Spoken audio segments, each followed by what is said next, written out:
Hey guys, so today we're reading The Three Little Pigs by James Marshall. So, let's get this story started.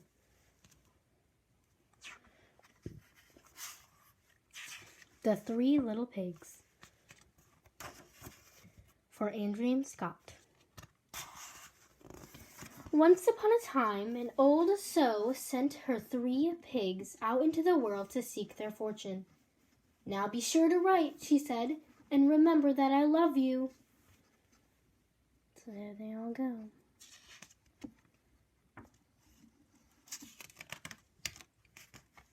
The first little pig met a man with a load of straw. "I know," said the little pig.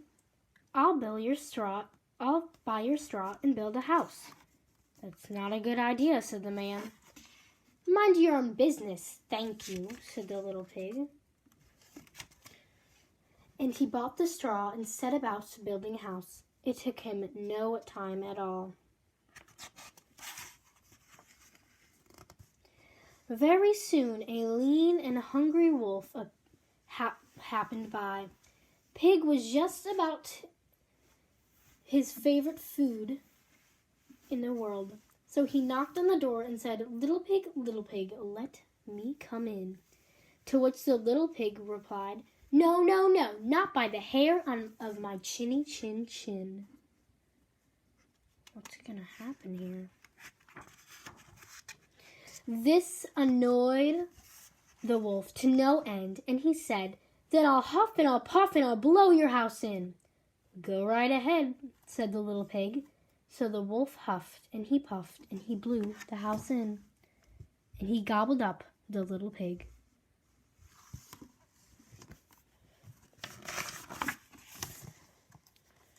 The second little pig met a man with a load of sticks. "I've got it," said the little pig. "I'll buy those sticks and build a house." "I'd think twice about that," said the man. "Oh, pooh," said the little pig. "What would you know?" And he bought the sticks and went to work building a house. "Very pretty," he said. So there's some pictures.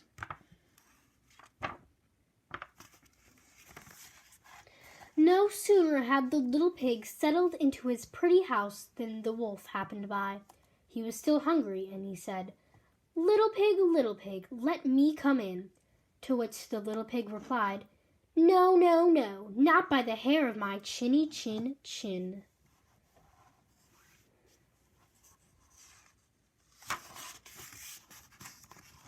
The wolf didn't care for that at all, and he said, "I'll huff and I'll puff and I'll blow your house in." "Ha, ha, ha," said the little pig.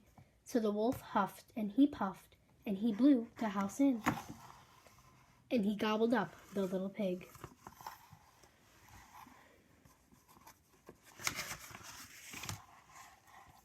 Now the third little pig met a man with a load of bricks.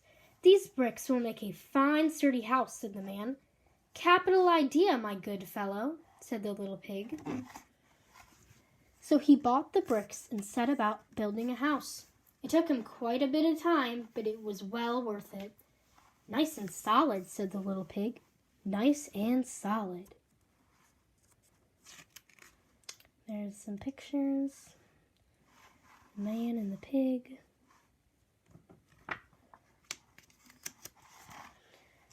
But no sooner had the little pig moved in than he noticed the wolf loitering about.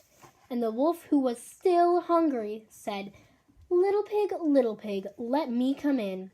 To which the little pig replied, "No, no, no, not by the hair of my chinny chin chin." So there's his big, nice house right there.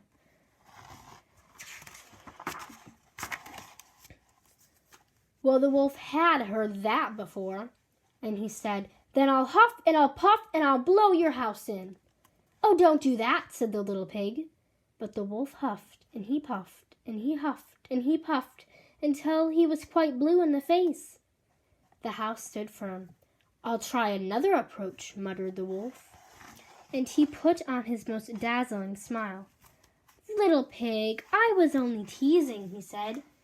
"By the way, I hear tell that Farmer Jones has the most scrumptious turnips.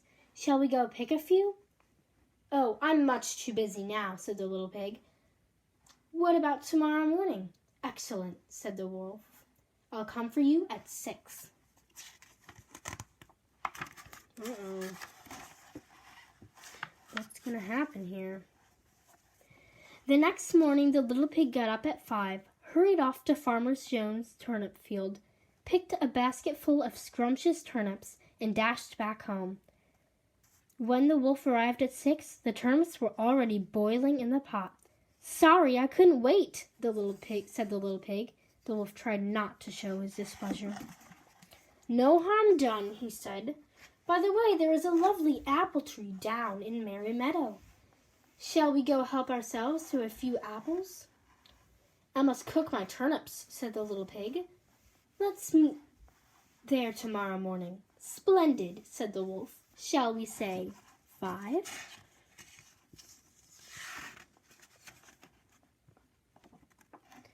What's going to happen here? The next morning, the little pig was up at 4 and went off for the apples. It took longer than he'd expected to reach Merry Meadow, and while busy gathering apples in the high tree, he saw the wolf approaching. Do try one of these, he called down, throwing an apple as far as he could. When the wolf chased after the apple, the little pig shimmied down the tree and made it safely home. The next day, the wolf came out. Really, he was quite put out. There's a fair today on Hog Hill, he said. Would you care to go? Why don't we meet there, said the little pig. Would 3 o'clock suit you? Colossal, said the wolf. 3 it is. Just to make sure, he would be there at 2. What's he gonna do? Let's see. At 1 in the afternoon, the little pig went to the fair and had a fine time. So fine that he lost track of the hour. Suddenly, out of the corner of his eye, he saw the wolf coming up the hill. Without a minute to spare, the little pig jumped inside an empty butter churn and rolled down the hill toward the wolf. Well, the wolf was scared. He ran all the way home.